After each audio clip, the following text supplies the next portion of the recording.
Okay, so I know that my camera quality is fucking shit and so is everything else, but I don't care. I'm just here to share my story because, um, yeah, if you're here, it's clearly because you're looking up what it's like to have RA when you're young. Um, and I feel like, so I have RA and I got it when I'm young.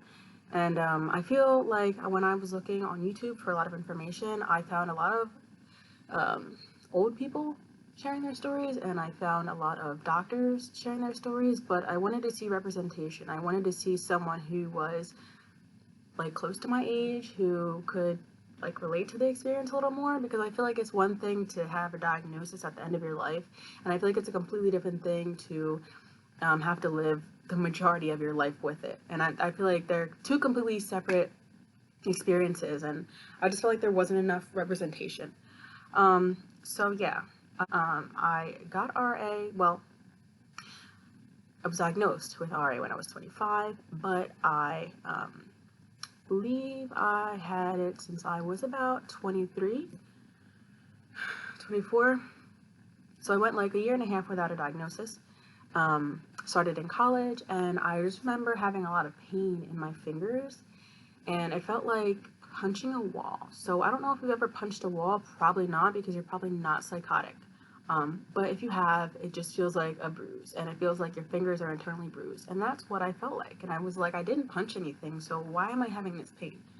Um, so it was my senior year of college, and I was like, I went to my internship, and I was like asking people, I was like, does this like look tender to you? Because it was like red, it was warm to the touch, and it was swollen. And like everybody there just like laughed at me. They're like, oh my god, you're a hypochondriac, you're freaking out, you're too young, you don't have arthritis. Like, but I had the idea of having arthritis in my head because I knew my grandmother had it, but she didn't get it until she was in her 50s, to my knowledge. So like, it was an idea in my head, but I was like, nah. So I told my dad too, and he said, no, you're crazy. Everybody just said, no, you're crazy, you're so young, blah blah blah.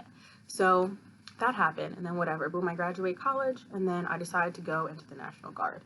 um, I completed boot camp with RA. At that point, it had spread to, so it was in my fingers at first, then it was in my wrists, which is terrible because if you've ever been in the military, you know how much time you spend in the fucking front leading rest, and that shit was atrocious for me. Um, it spread to there, my knees, more particularly for some reason my left side, which is weird because most times RA is symmetrical, but definitely my left knee was terrible. And then the balls of my feet. So if you've ever been in the military, you know you stand a lot and just stand in one position, and if you have RA and you stand in one position, that shit fucking hurts. So whatever, I ended up fracturing my hips. I came home for 30 days. I went back, I graduated BCT, and I was able to do all that because the pain wasn't yet excruciating. It was really bad, but it was like I was able to push through. um, and then when I came back, I went to AIT. Long story short, I'm not even going to get into all that, but there was a lot of drama, and like I put in a lot of fight to fucking stay in the military, and I feel like I hate that I had to drop out, but they essentially forced me because they said that the medication I had to be on for my RA was going to lower my immune system, and when you're in the military, you're with people from all over the place. And it's just a hazard, not only to me, but to the people around me, because, you know, you're a team, and if one of your links is weak, then that could get anybody else hurt. So they forced me out, unfortunately, and then I came home. That happened, but by the time I got home, it was so bad. It was to the point where I couldn't brush my hair anymore by myself. Brushing my teeth was so painful. What else? I had to open my water bottles with my teeth. If not, other people had to open them for me. The mornings were the worst. I needed help to get in and out of bed. I needed help to get on and off the toilet. This is like everyday shit. It was just terrible. Obviously, if you have RA, you know that it hurts the worst in the morning. So by the time I got up and kind of got going, like I'd be able to do more things by myself. And like I said, I just came home. I was away for a very long time, so like people wanted to see me, you know, and I didn't feel like avoiding everyone, and I didn't feel like I wanted to be depressed and lonely either. So I hung out with a few people, but like, you know, like I don't know how you are. Maybe you like to tell people a lot about how you feel, but I don't, because I don't like attention, and I also don't like people to think that I'm faking or doing it for attention. So whenever I would be able to go out, like, no one saw me really struggle to get in and out, get in and out of my car. They just saw me once I got into the restaurant, or wherever we were, or to their house or whatever. Like, they didn't see that struggle. They didn't feel the fatigue that I felt, because I knew no matter what, number one, I was happy to see people, and number two, I knew that, like, I'm not going to act like a freaking wet blanket everywhere I go. So I put on my happy face and fought through, like, a lot of pain and shit, and just didn't tell anyone, because that's who I am. I don't fucking like to talk about shit.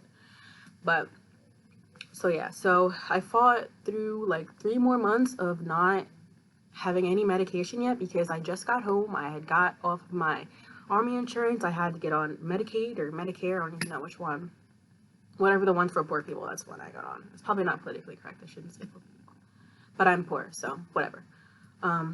So yeah, and it took me a while from getting on my new insurance to then I had to go to my primary care first, and then the primary had to recommend me to the rheumatologist, and then the rheumatologist took like another few months, because you know how it is to schedule for a specialist. You don't really get in right away most times.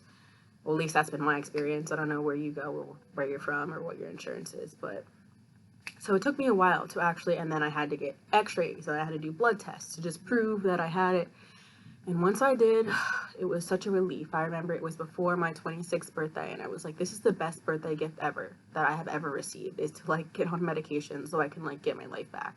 First thing I was put on was prednisone, and I think my doctor wanted to see how I responded to it first, because she didn't want to put me on a bunch of stuff before, just like out of the blue. I think she wanted to kind of like gradually. So first thing I was on was prednisone, and it worked almost instantly.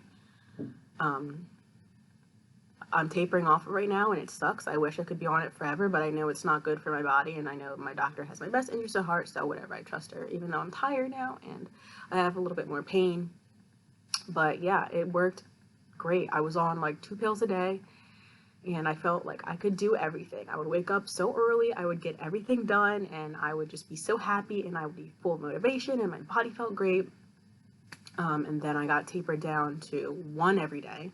Still felt good, but then a little bit of the pain came back. Now I'm on 1 every other day, and I still have pain. It sucks, but it's manageable. Like, I can still do regular tasks. I'm also on methotrexate, which I've been on for like a year and a half. I don't know. Quarantine's got me all fucked up. But I've been on it for some time now. I question really if it's helping me. I had to up my dose a few months ago, so now I take 7 pills once a week. And I don't even know if it helps, but I know I don't really have any of the side effects that they say. I guess my hair is kind of thinning, but my hair has always been thin anyway, so